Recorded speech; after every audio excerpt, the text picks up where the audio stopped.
Hello दोस्तों, welcome to संवार्ता। दोस्तों, आज की इस वीडियो में हम देखेंगे कि किस तरह से गोदी मीडिया जो कि लोकसभा के इलेक्शन को देखते हुए अपने पूरे काम पे लग चुका है। जैसा कि आपको पता है कि आने वाले कुछ दिनों में 7 चरणों में देश में लोकसभा का इलेक्शन का आगाज़ होने वाला है, जिसको देखते हुए गोदी मीडिया अपना वफादारी साबित करने में लगा हुआ है। सीट शेयरिंग जैसे मुद्दे को लेकर दोनों ही पार्टियों में, जो कि एनडीए और इंडिया में, दोनों में ही अभी विवाद चल रहा है। लेकिन गोदी मीडिया लोगों को ऐसे दिखा रहा है कि जैसे सीट शेयरिंग का मुद्दा सिर्फ इंडिया गठबंधन में ही है, एनडीए गठबंधन में तो सब ठीक है, जिसका पुरजोर खुलासा अतुल लांडे पाटिल ने, जो कि कांग्रेस के प्रवक्ता हैं, जिन्होंने बताया कि किस तरह से एनडीए में भी अभी खटपट चल रही है। उन्होंने साथ ही अब बताया कि किस तरह से महाराष्ट्र की राजनीति में सीट शेयरिंग को लेके पूरी तरीके से मैटर सॉल्व होने वाला है। और साथ ही साथ राजकुमार भाटी, जो कि समाजवादी पार्टी के प्रवक्ता हैं, उन्होंने भी यूपी के सीट शेयरिंग को लेके एनडीए के बारे में खुलासा किया है। आप इस वीडियो को पूरा देखिए और अगर वीडियो आपको अच्छा लगे तो चैनल को सब्सक्राइब करें। तो चलिए शुरू करते हैं। चलो भाई, देखो अब मैं क्या करता हूँ। अपने इंडिया गठबंधन के घटक दलों के साथ खेला हो गया आपके पप्पू यादव और कन्हैया कुमार के साथ। क्यों अन्याय कर रहे हैं आप अपने दो नेताओं के साथ? इतने बड़े चेहरे हैं, क्यों नहीं बेगूसराय और पूर्णिया आप उनको लड़ा रहे हैं? ऐसा है मानक भाई, जब लड़ाई बड़ी हो और उद्देश्य बड़े हो और देश प्रथम हो तो थोड़ा बहुत आगे पीछे करना पड़ता है। ऐसा नहीं है, नहीं तो हमारे महाराष्ट्र में आपने फार्मूला बताया, मैं आपको फार्मूला बताता। 48 के 48 बीजेपी लड़ रही है। देखो आप, वो दिखाने के लिए ये 13 लड़ रहे, वो 4-5 लड़ रहे, लेकिन कैंडिडेट तो बीजेपी डिसाइड कर रही है। बीजेपी के लिए रोज हमारे पास खबरें आती है कि नहीं, वो भावना गवली जी को बीजेपी नहीं बोल रही है, नहीं, वो कृपाल तुमाने जो है वो 3 बार के एमपी थे रामटेक से, उनको मना कर दिया उन्होंने। फिर कांग्रेस से एक विधायक खरीद लिया उन्होंने, वो पैसे दिए नहीं ना। 4,700 करोड़ रुपए जुर्माना लगाना था। अगर हम पर 1600-1700 करोड़ का जुर्माना लगा, वही न्याय से बीजेपी पर 4,600 करोड़ का जुर्माना लगाना चाहिए था। वो पैसे जो है उससे वो खरीद कर ले गए वो। और रामटेक से क्या कैंडिडेट लाया? 400 पार वालों ने कांग्रेस का कैंडिडेट लिया, उमरेड का जो विधायक है, और उसको खड़ा किया। और जो शिवसेना का कैंडिडेट था कृपाल तुमाने, उसको बेचारे को बिठा दिया। अब वो बाला साहब की निष्ठा लेकर गया था, अब कहाँ जाऊं कहाँ नहीं जाऊं, कहाँ। मतलब आप ये मान रहे हैं ना कि आपके उम्मीदवार भी वहां लालू जी ने, तेजस्वी यादव ने तय किए हैं। उन्होंने कह दिया ना पप्पू यादव चाहिए और ना हमें कन्हैया कुमार चाहिए। अरे तेरा तो गेम बजाना पड़ेगा। ऐसा किसी ने कुछ नहीं कहा है। मैं तो यहाँ बता रहा हूँ, या बीजेपी डिसाइड कर रही है, हमारे कैंडिडेट हम डिसाइड करेंगे। और जहां फ्रेंडली फाइट करने की जरूरत पड़ेगी वहां फ्रेंडली फाइट भी कर लेंगे। ओके। लेकिन यहाँ की बात, ये मैं जो कैंडिडेट का नाम लिया, ये शिवसेना कैंडिडेट है। वहां शिवसेना का सिटिंग एमपी को हटाकर कांग्रेस से कैंडिडेट को लेकर गए। अच्छा ठीक है, तो मतलब ओके, तो मतलब ये मान लें पूर्णिया में फ्रेंडली फाइट होने वाली है पप्पू यादव और आरजेडी के कैंडिडेट में। देखिए, मैं यहां से आपको ये नहीं बोल सकता हूं कि यहाँ फ्रेंडली कंटेस्ट होगा या नहीं होगा, लेकिन एक बात तय है कि हमारे बीच में हमारे उद्देश्य बड़े हैं। देश का संविधान और देश का लोकतंत्र खतरे में है, हम देख रहे हैं। अच्छा ठीक है। जिस तरह सुनिए 1297 ऐसे अकाउंट है इनके, जिसका नाम नहीं है, किसने दिया पता नहीं है। और वही अगर हिसाब 42 करोड़ का है, उस पर अगर फाइन लगाना है तो 4,600 करोड़ का फाइन बीजेपी पे लगाना चाहिए। लेकिन कांग्रेस को तो नोटिस आ गई, इनको नहीं आई। और इनके मित्र पक्ष के सीट जो है, मैं महाराष्ट्र की बात कर रहा हूँ, डिसाइड तो बीजेपी कर रही है। ठीक है, ओके। कन्हैया कुमार के बारे में जरा मुझे बताइए, कन्हैया कुमार को दिल्ली से लड़ाना चाहेंगे या आपको लगता है बिहार की किसी और सीट से उतारना चाहिए, या उनकी स्टार वैल्यू जो है उसका इस्तेमाल करके पूरे देश में उनके नाम पर वोट लिए जाए, उनको घुमाया जाए पूरे देश में? बहुत तेज हो रहा है, बहुत तेज हो रहा है। ये 7 फेज में रखा है साहब ने चुनाव। अब साहब को मौका मिलना चाहिए हर जगह जाकर प्रचार करने का, तो कन्हैया को भी मिलना चाहिए, कन्हैया को भी मिलेगा। किसी एक फेज में ही लड़ेगा ना कन्हैया, बाकी फेज में स्टार प्रचारक तो हमारे हैं, वो तो चुनाव भी लड़वा देंगे। उनको हाउस में भेजना है। आपको क्या लगता है, आपकी निजी राय क्या है? कन्हैया कुमार को चुनाव लड़वाना चाहिए ना? देखिए, आपको तो युवा चेहरों को मैदान में उतारना चाहिए ना। बीजेपी से देखिए, बाकी सब देखिए, अपने सारे बड़े चेहरों को झोंक रहे हैं चुनाव में, उतरिए और सीट निकाल के दीजिए। कुछ भी बीजेपी कोई पार्टी बची नहीं है, अभी सिर्फ मोदी जी और शाह जी है। बीजेपी कोई पार्टी नहीं है।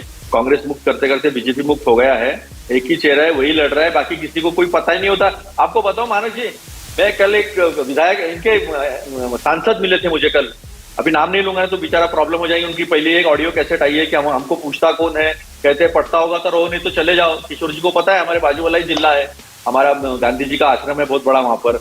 वो बता रहे थे मुझे पता ही नहीं, बोले यहाँ डायस कौन लगा के जाता है, कौन साउंड लेकर आता है, कैसी मीटिंग हो जाए। हम जाते हैं, बोले मीटिंग करवा लेते हैं। तो आप ये चेहरा वेरा भूल जाओ, एक ही चेहरा है, एक ही व्यक्ति सारे निर्णय अच्छा लेता है। चलिए, क्योंकि आप महाराष्ट्र, क्योंकि आप सुनिए ना, क्योंकि अतुल कुछ ना कुछ तो गड़बड़ जरूर है भाई, आप महाराष्ट्र में वहां की पॉलिटिक्स में ज्यादा एक्टिव रहते हैं।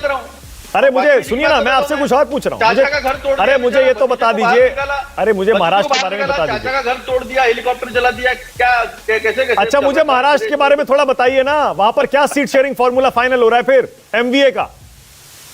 रुको जरा, सब्र करो। हमारा सीट शेयरिंग फार्मूला ओके है।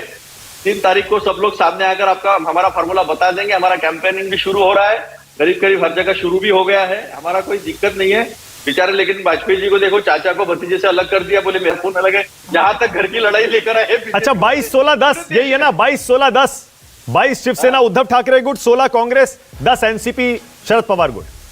अरे ये फैलाई जा रही खबरें है, वो किसने किसको दिया है मुझे पता है, ये सब फैलाई हुई खबरें हैं। आपको 3 तारीख को पूरा मिल जाएगा। बहुत अच्छे से चल रहा है, हमारी सीटें हम तय कर रहे हैं, शिवसेना की सीटें शिवसेना तय कर रहा है, एनसीपी शरद पवार जी तय कर रहे हैं। हमारे यहाँ कोई एक दूसरे की सीटें नहीं तय कर रहा है।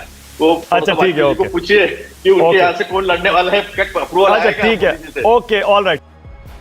अच्छा एक सेकंड, अतुल लोंढे पाटिल भी महाराष्ट्र से ही आते हैं, मुंबई से। अतुल लोंढे पाटिल बताइए, क्या बकवास कर रहे हैं संजय निरुपम? ऐसा मैं नहीं, किशोर तिवारी कह रहे हैं। और क्या वो बीजेपी में जा रहे हैं क्या?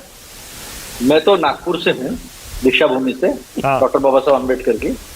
ये बड़ी बड़ी बातें कर रहे थे, यहाँ ऐसे लोग हैं वैसे लोग हैं, टेंटेड लोग इनके। ये पहले प्रफुल्ल पटेल को इकबाल मिर्ची कहते थे, इकबाल मिर्ची के साथ सौदा किया है और सीजे बिल्डिंग ली है। इकबाल मिर्ची को ले तो लिया आपने साथ में, उन्हें क्लीन चिट भी दे दी है।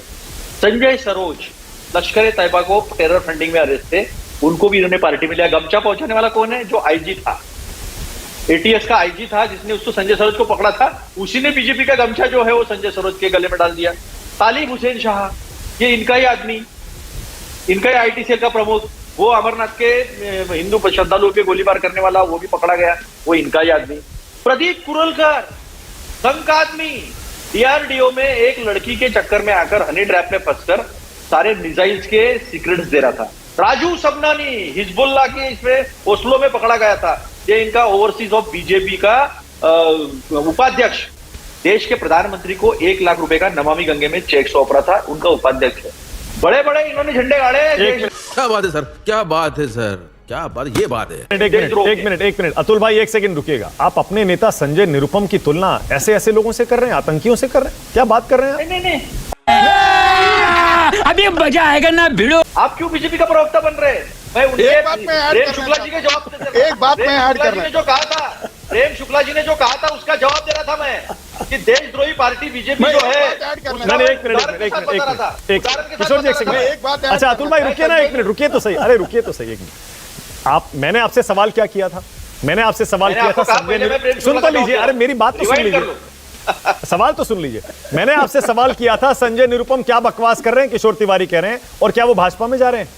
आपने उसके बाद उन सारे लोगों के नाम गिना दिए जो भाजपा में गए हैं, आतंकी थे, ऐसे थे वैसे थे। तो मैं तो यही मानूंगा ना, आप संजय निरुपम की तुलना उनसे कर रहे हैं। नहीं, मैंने ये कहा आपको कि पहले मैं प्रेम शुक्ला का जवाब दे दूं, और प्रेम शुक्ला ने जो कहा था उसके जवाब दे रहा था मैं। अब संजय निरुपम पर बोलिए। ऐसा क्या कहा? संजय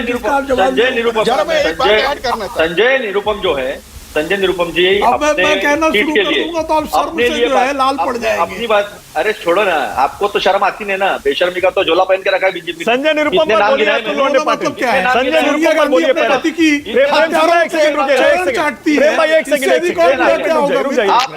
भटक जाएंगे अब। संजय निरुपम पर बोलिए अतुल लोंढे पाटिल। उस महिला पे उंगली उठा रहे, कितने बेशर्म और कितने नालायक। अतुल भाई रुकिए ना एक मिनट, अरे छोड़िए ना, आप इस पे आए तो संजय निरुपम पर आइए ना। आप बेशर्म हैं, अभी गालियां मत दे। एक मिनट राजकुमार भाटी साहब, क्या है आज मुद्दा? सीट शेयरिंग आपकी तो हो चुकी है यूपी में, वहां सब ठीक ठाक है क्या? हमने तो सबसे पहले सीट शेयरिंग की और सबसे पहले प्रत्याशी घोषित किए, और यूपी में सब चंगासी। और जो अभी प्रेम शुक्ला जी गिनवा रहे थे कि महाराष्ट्र में वो उनके ऊपर टिप्पणी कर रहे हैं, उनके ऊपर टिप्पणी कर रहे हैं, बीजेपी या उसके सहयोगी दल कहीं टिप्पणी कर रहे हो तो मैं उत्तर प्रदेश के 1 दर्जन विवाद गिनवा सकता हूँ। मोटे मोटे 2-3 बता देता हूँ। बागपत की सीट इन्होंने गठबंधन में राष्ट्रीय लोकदल को दे दी। वहाँ बीजेपी के सारे कार्यकर्ता नाराज है कि सत्यपाल सिंह बहुत अच्छे सांसद थे, उनको कैसे आउट कर दिया। इनके कैराना में बीजेपी प्रत्याशी के खिलाफ बीजेपी के लोग पटका पहन के नारे लगा रहे हैं, बीजेपी के ही कार्यकर्ता जो ऑन रिकॉर्ड कार्यकर्ता हैं। घोसी की सीट इन्होंने ओम प्रकाश राजभर को दे दी। ओम प्रकाश राजभर ने अपने बेटे को प्रत्याशी घोषित कर दिया। वो भारतीय जनता पार्टी के लोग जुलूस निकाल रहे हैं कि ओम प्रकाश राजभर तेरी खैर नहीं और मोदी तुझसे बैर नहीं। यही नहीं, अभी और सुनिए। पूरे घोसी में। और इनके कानपुर के कैंडिडेट ने पर्चा वापस कर दिया। उन्होंने कहा मैं लड़ूंगा नहीं। एक इनके अश्विनी चौबे बहुत सीनियर सांसद हैं, वो मीडिया के सामने रो रहे हैं, जार जार आंसुओं से रो रहे हैं। ये हालत उत्तर प्रदेश में भारतीय जनता पार्टी, इनके 2 लोगों ने चुनाव लड़ने से मना कर दिया। कम से कम दो सीटों पर 2 कैंडिडेट ने तो नामांकन दाखिल नहीं किया ना, जैसा आपके यहाँ हो रहा है। कैंडिडेट एक ही होता है, फार्म ए और बी एक को ही दिया जाता है, सिंबल एक को ही मिलेगा। और अब फंस गए राजकुमार। नहीं फंसे नहीं। 2 उम्मीदवारों ने आपके यहाँ नामांकन दाखिल कर दिया 2 सीटों से। देखिए क्या बात कर रहे हैं आप। देखिए ये राजनीति में, देखिए जो चुनाव लड़ते हैं, जो पार्टियों में हैं, सबको पता है, जितने लोग आपके पैनल में बैठे हैं। हाँ। कई बार कैंडिडेट तय करने में थोड़ी देरी हो जाती है तो 2 लोगों से कह दिया जाता है कि आप पर्चा भरो और हम तय करके सिंबल दे देंगे। तो ये चल जाता है कई जगह, कई सीटों। आजम खान के साथ अखिलेश यादव के संबंध लगता है इतने बिगड़ गए हैं। आजम खान चाहते हैं कि वो उम्मीदवार तय करें। अखिलेश यादव ने कहा नहीं। आजम खान के साथ भारतीय जनता पार्टी की सरकार ने इतना अत्याचार किया है और वो इतने परेशान हैं, और उनकी पीड़ा अगर देखी जाए तो ये शायद देश का तो छोड़ो, दुनिया का एक उदाहरण होगा। एक शानदार नेता के खिलाफ सरकार क्या क्या षड्यंत्र कर सकती है। मुझे लगा आज आप मुख्तार अंसारी पर भी बोलेंगे।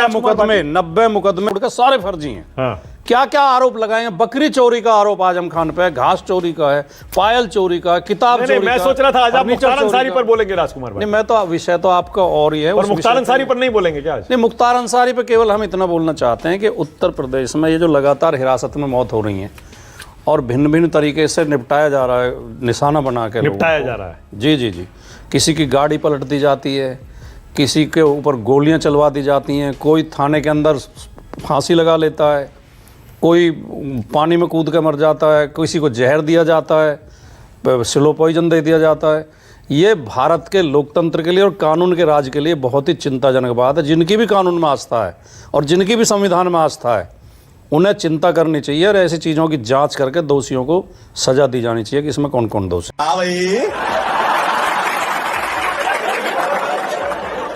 कैसी लगी